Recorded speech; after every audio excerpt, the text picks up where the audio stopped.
The Missing Link by Frank Herbert. "We ought to scrape this planet clean of every living thing on it," muttered Umbo Stetson, Section Chief of Investigation and Adjustment.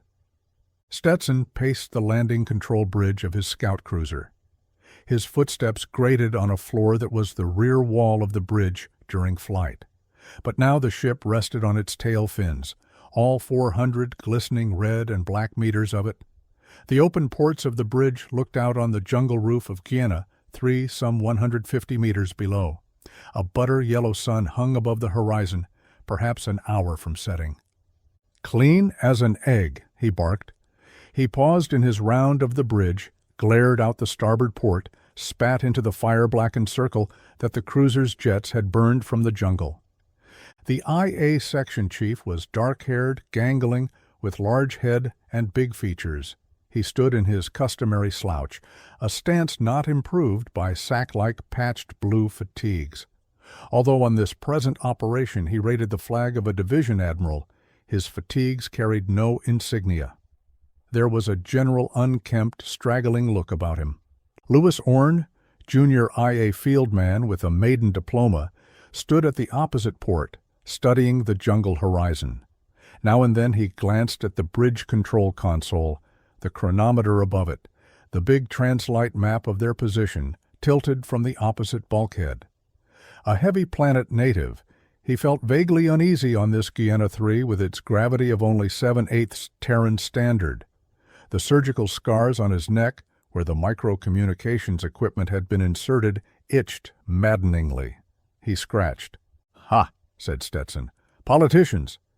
A thin black insect with shell-like wings flew in Orne's port, settled in his close-cropped red hair. Orne pulled the insect gently from his hair, released it. Again it tried to land in his hair. He ducked. It flew across the bridge, out the port beside Stetson. There was a thick-muscled, no-fat look to Orne, but something about his blocky, off-center features suggested a clown. "I'm getting tired of waiting," he said. "You're tired. Ha." A breeze rippled the tops of the green ocean below them.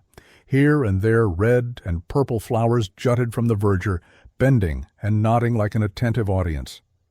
"Just look at that blasted jungle," barked Stetson. "Them and their stupid orders." A call bell tinkled on the bridge control console.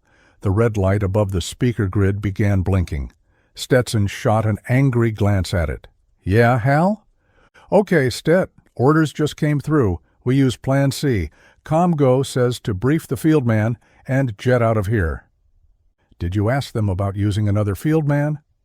Orne looked up attentively. The speaker said, "Yes." "They said we have to use Orne because of the records on the Delphinus." "Well then, will they give us more time to brief him?" "Negative. It's crash priority. ComGo expects to blast the planet anyway." Stetson glared at the grid.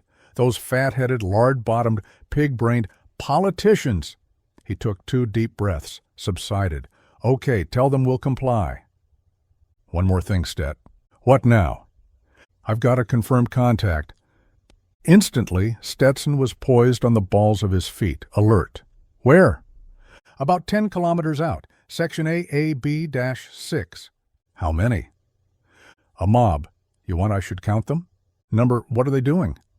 "Making a beeline for us. You better get a move on." "Okay, keep us posted." "Right." Stetson looked across at his junior field man. "Orne, if you decide you want out of this assignment, you just say the word. I'll back you to the hilt." "Why should I want out of my first field assignment?" "Listen, and find out." Stetson crossed to a tilt locker behind the big translite map, hauled out a white coverall uniform with gold insignia, tossed it to Orne. "Get into these while I brief you on the map." "But this is an R&R uni," began Orne. "Get that uniform on your ugly frame." "Yes, sir, Admiral Stetson, sir. Right away, sir. But I thought I was through with old rediscovery and re-education when you drafted me off of Hamal into the IA, sir." He began changing from the IA blue to the R&R white. Almost as an afterthought, he said, "Sir." A wolfish grin cracked Stetson's big features.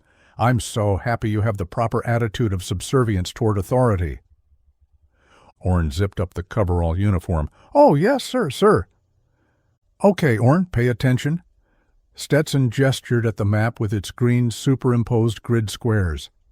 Here we are. Here's that city we flew over on our way down. You'll head for it as soon as we drop you. The place is big enough that if you hold a course roughly northeast, you can't miss it. Again the call bell rang. What is it this time, Hal? Barked Stetson. They've changed to Plan H, Stet. New orders cut. 5 days? That's all they can give us.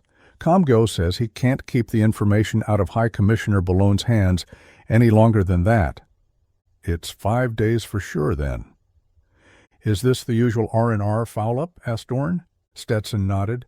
Thanks to Balone and company. We're just one jump ahead of catastrophe, but they still pump the bushwa into the Ra and Ra boys back at dear old Uni Galacta. You're making light of my revered alma mater, said Orn. He struck a pose. We must reunite the lost planets with our centers of culture and industry and take up the glorious onward march of mankind that was so brutally. Can it? Snapped Stetson.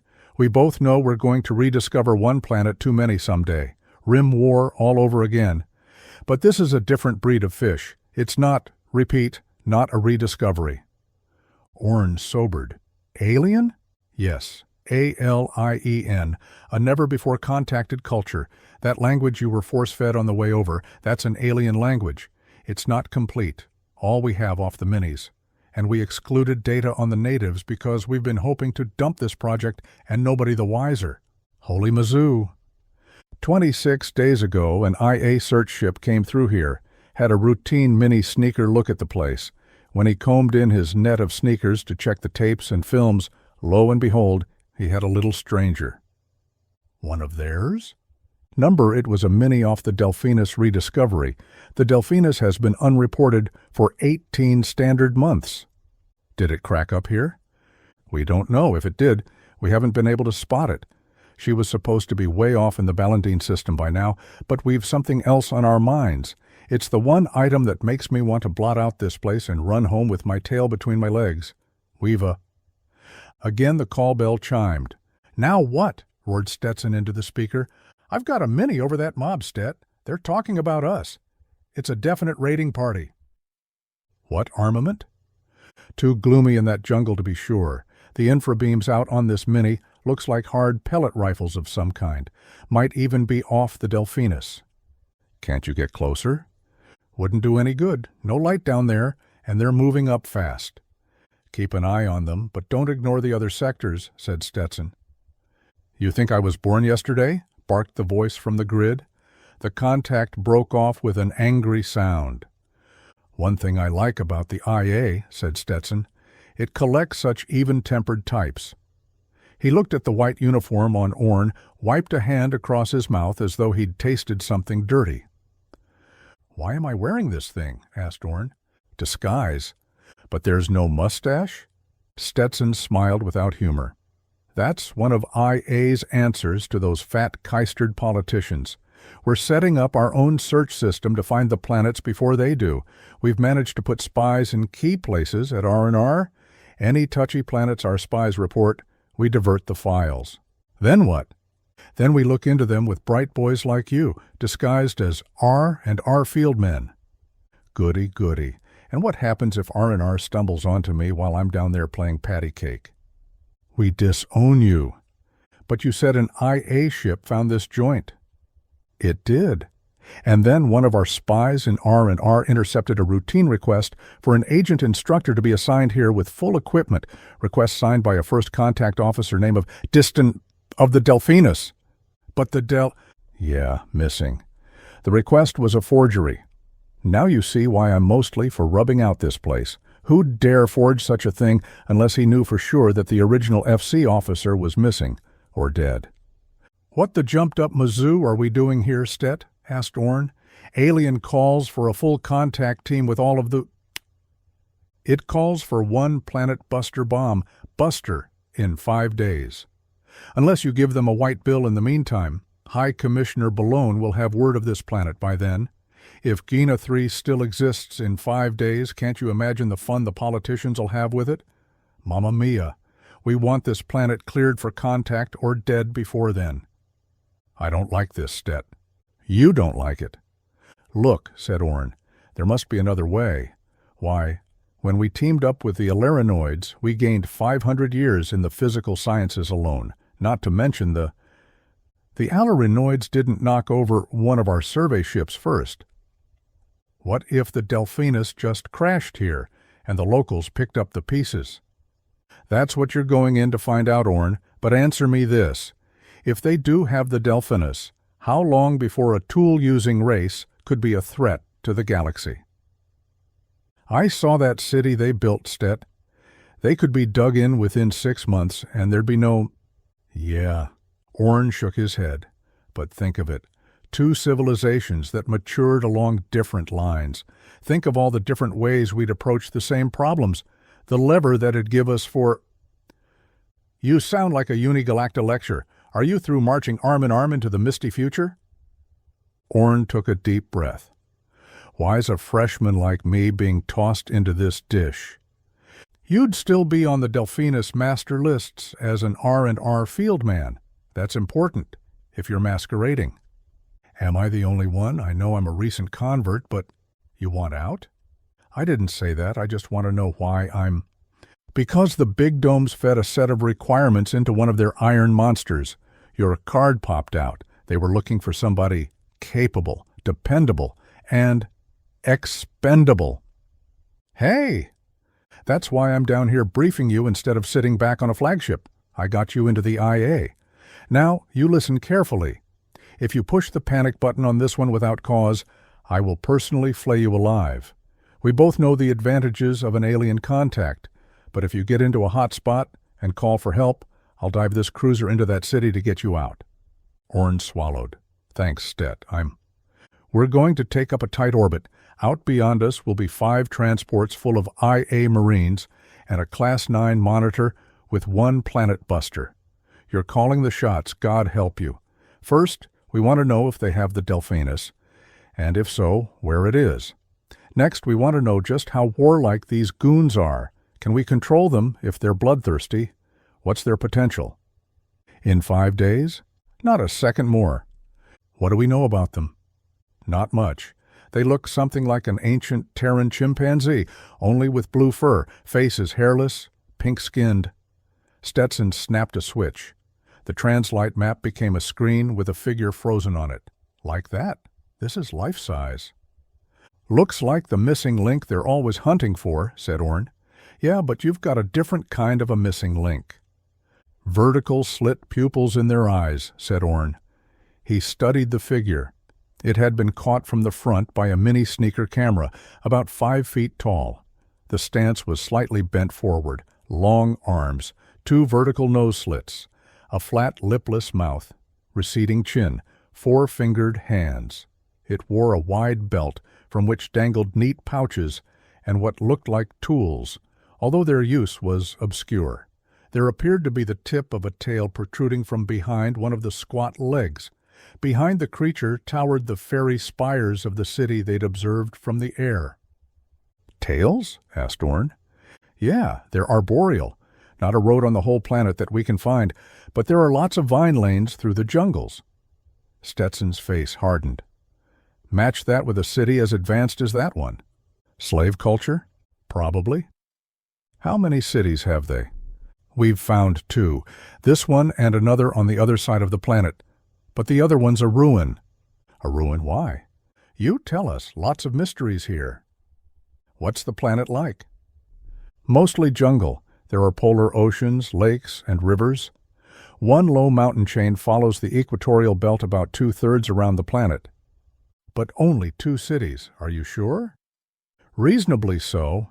It'd be pretty hard to miss something the size of that thing we flew over. It must be 50 kilometers long and at least 10 wide.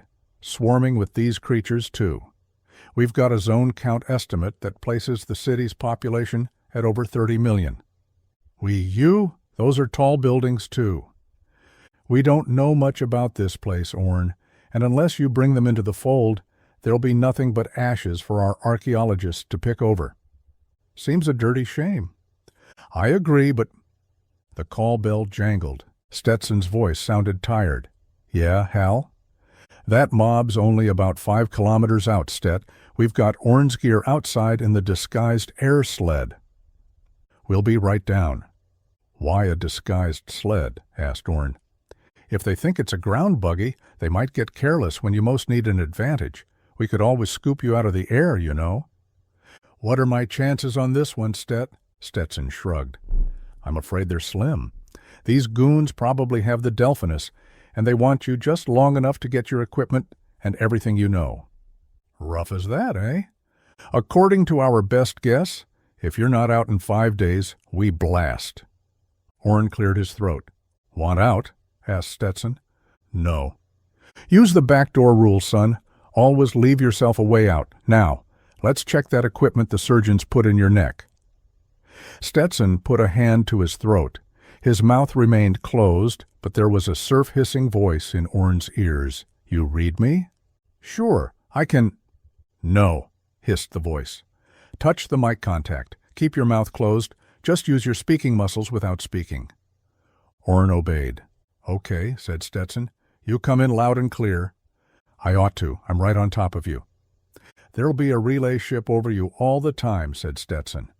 Now, when you're not touching that mic contact, this rig'll still feed us what you say.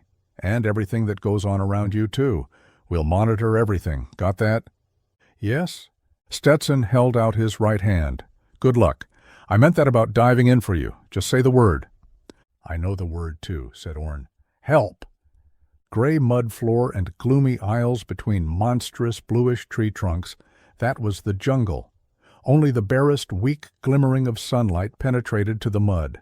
The disguised sled, its paragrav units turned off, lurched and skidded around buttress roots. Its headlights swung in wild arcs across the trunks and down to the mud. Aerial creepers, great looping vines of them, swung down from the towering forest ceiling.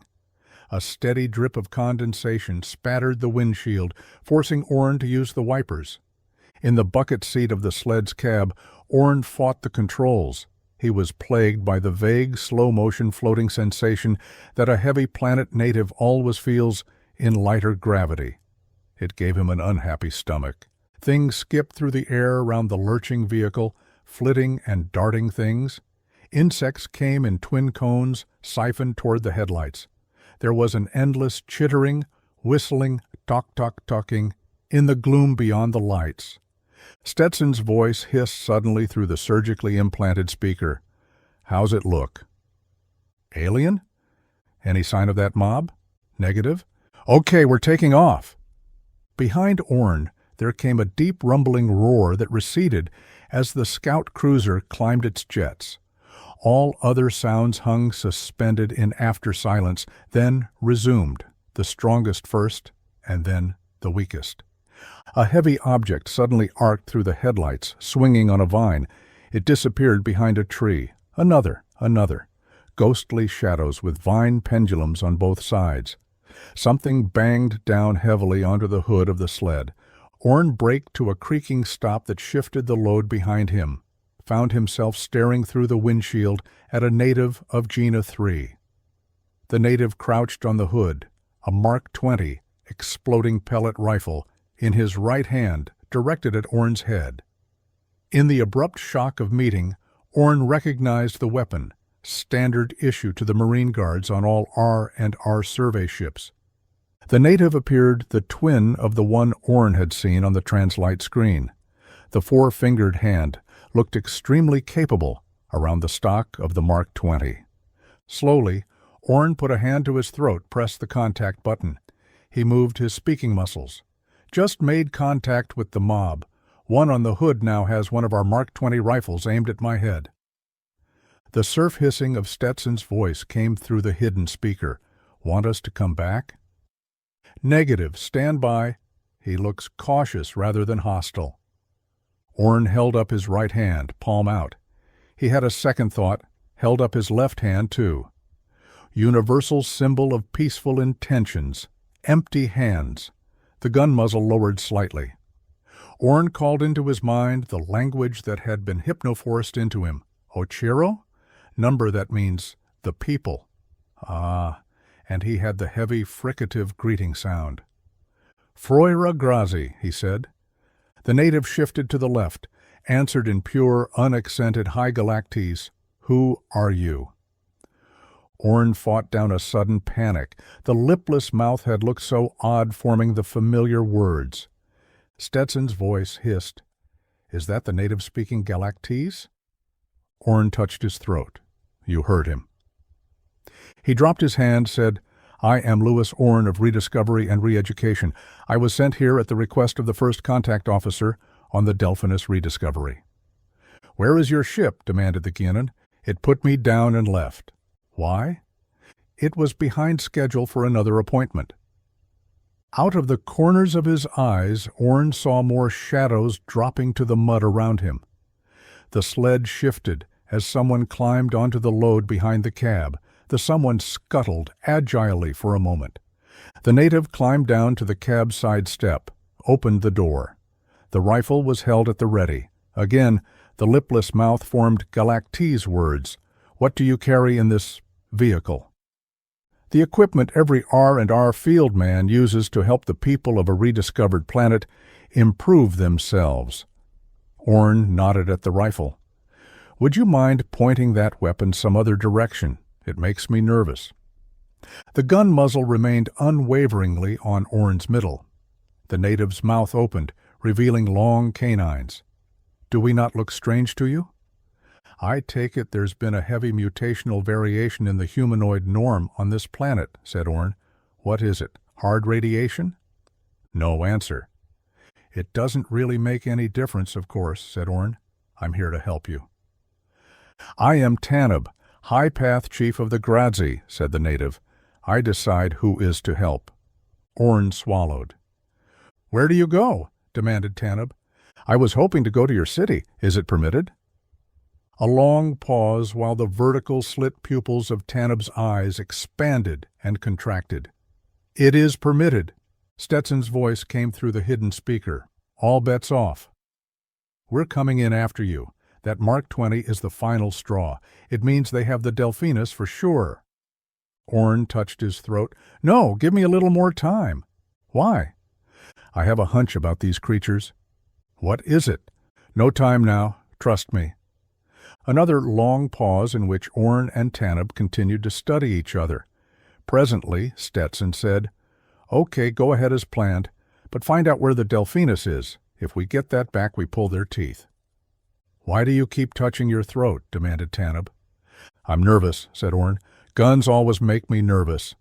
The muzzle lowered slightly. "Shall we continue on to your city?" asked Orn. He wet his lips with his tongue. The cab light on Tanub's face was giving the Guianan an eerie, sinister look. "We can go soon," said Tanub. "Will you join me inside here?" asked Orn. "There's a passenger seat right behind me." Tanub's eyes moved cat-like. Right, left. "Yes." He turned, barked an order into the jungle gloom, then climbed in behind Orn. "When do we go?" asked Orn. "The great sun will be down soon," said Tanub. "We can continue as soon as Chirana Churuso rises." "Chirana Churuso?"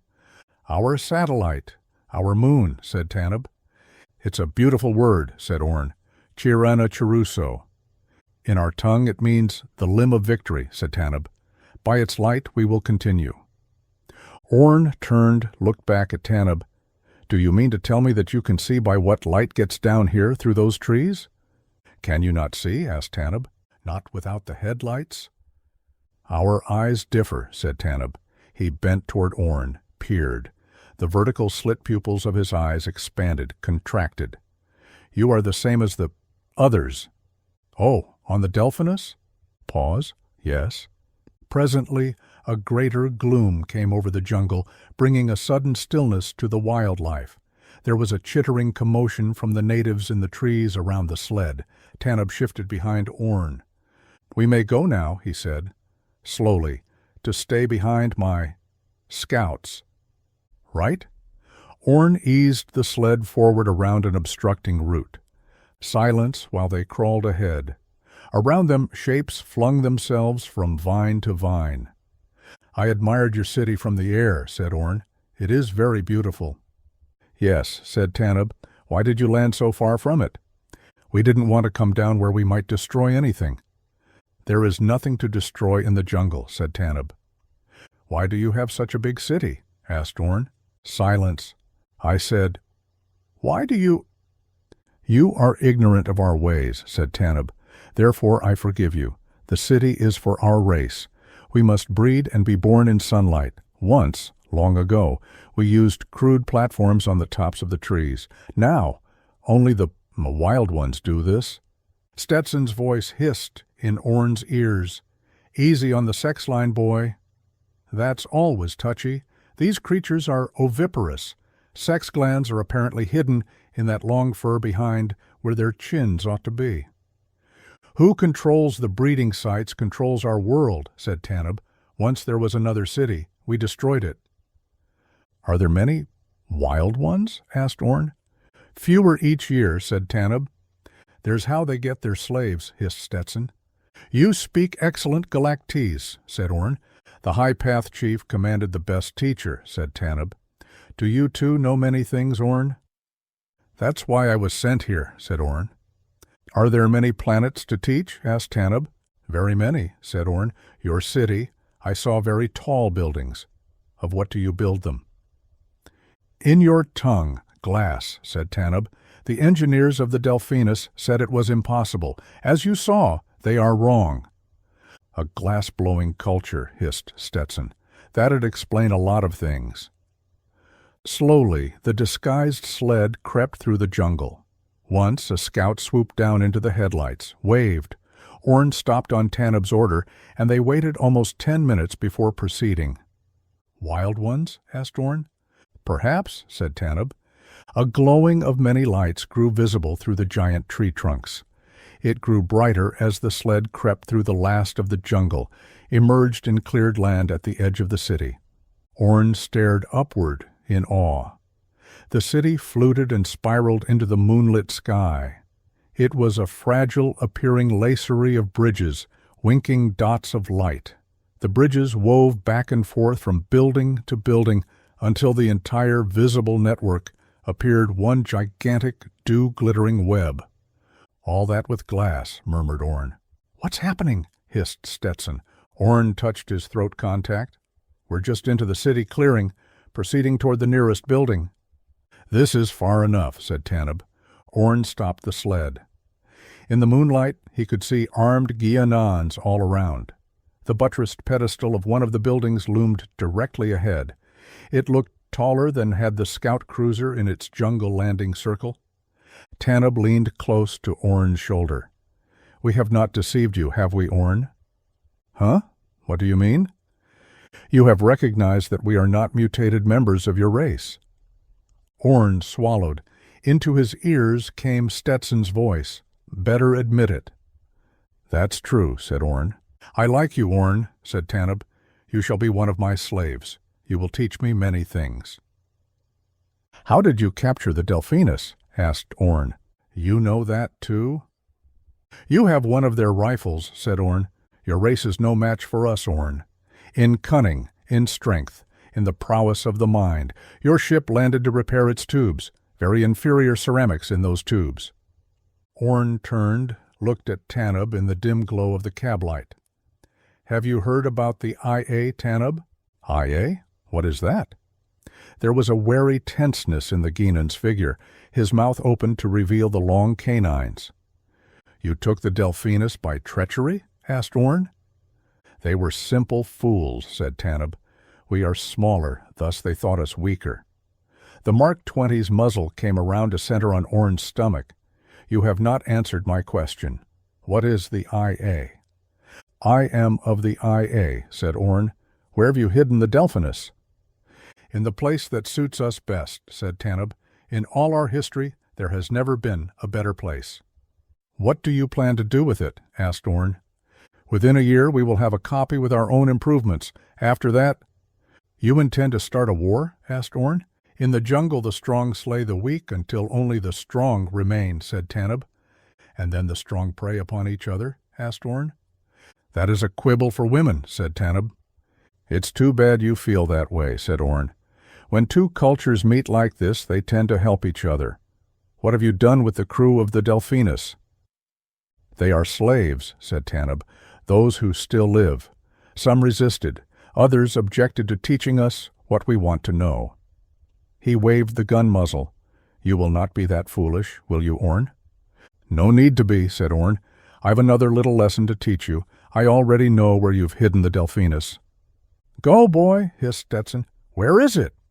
Impossible, barked Tanub. It's on your moon, said Orne. Dark side. It's on a mountain on the dark side of your moon. Tanub's eyes dilated, contracted. You read minds? The IA has no need to read minds, said Orne. We rely on superior mental prowess. The Marines are on their way, hissed Stetson. We're coming in to get you. I'm going to want to know how you guessed that one.